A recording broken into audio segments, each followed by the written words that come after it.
மாயாவோட friends எல்லாரும் வந்த பிறகு மாயா வந்து அவங்க கூடயே டைம் ஸ்பெண்ட் பண்ணுறாங்க. இப்போ அர்ச்சனா தனியாகவே இருந்தாங்க.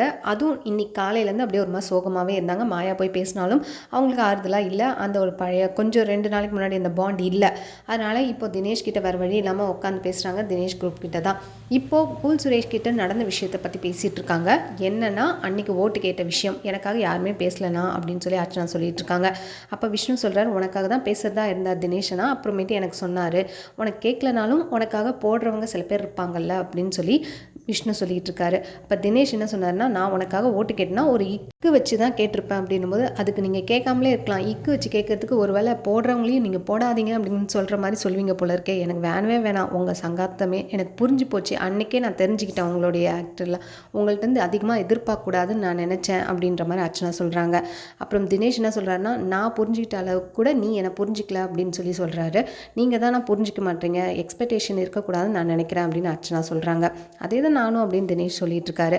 ஆக்சுவலாக தினேஷ் என்ன சொல்கிறாருன்னா, நீ வந்து ஒரு டாஸ்க் முடிஞ்சால் டாஸ்க்காக பார்க்க மாட்டேன், அதுக்கு ஒரு மணி நேரம் விளக்குறோம், ஏன் அவர் வந்து வாஸ் போட்டார் இசு போட்டார்னு ஏதாவது சொல்லிக்கிட்டே இருப்பேன், அது உன்னுடைய தப்பு, அதை நீ மாற்றிக்க மாட்டேன் அப்படின்னும் போது இவர் என்ன சொல்லுவார், ஆனால் இவர் இதுக்கே இவ்வளோ விளக்கம் கொடுக்குறாரு பாருன்னு அர்ச்சனா மீறி சொல்கிறாங்க.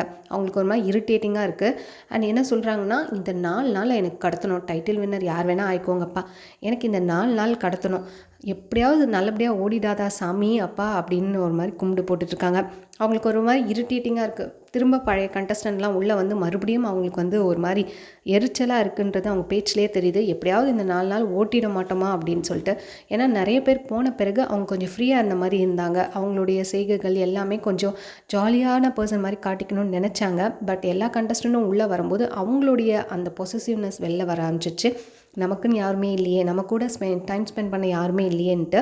ஆக்சுவலி பார்த்திங்கன்னா கொஞ்சம் மெச்சூரிட்டியாக இவங்களே போய் எல்லாருக்கூடையும் ஸ்பெண்ட் பண்ணலாம். அப்படி டைம் ஸ்பெண்ட் பண்ணாலும் இவங்க ஏற்கனவே பேசினதுனால லைட்டாக ப்ரூட்டலும் அவங்களும் பண்ணுறாங்க தான். அண்ட் விக்ரம் வந்து அர்ச்சனாவை லைட்டாக வச்சு செய்யலான்னு தான் வந்தாராம். அதுக்கப்புறம் சைலண்ட்டாக இருக்கிறதாகவும் சொல்லிட்டு இருக்காரு. அண்ட் அவர் full and full Maya gang கூடயே தான் இருக்காரு, இந்த சைடு வரவே இல்லை. இந்த சீசனில் மிட் வீக் எவிக்ஷன் 2வது தடையாக நடக்குது. இதில் விஜய் வர்மா வெளியேற்றப்பட்டுட்டார். மீதி 5 கண்டஸ்டன்ட் ஃபினாலேக்கு போகிறாங்கப்பா. நீங்கள் இதை பற்றி என்ன நினைக்கிறீங்க? மறக்காமல் கீழே கமெண்ட் பண்ணுங்கள்.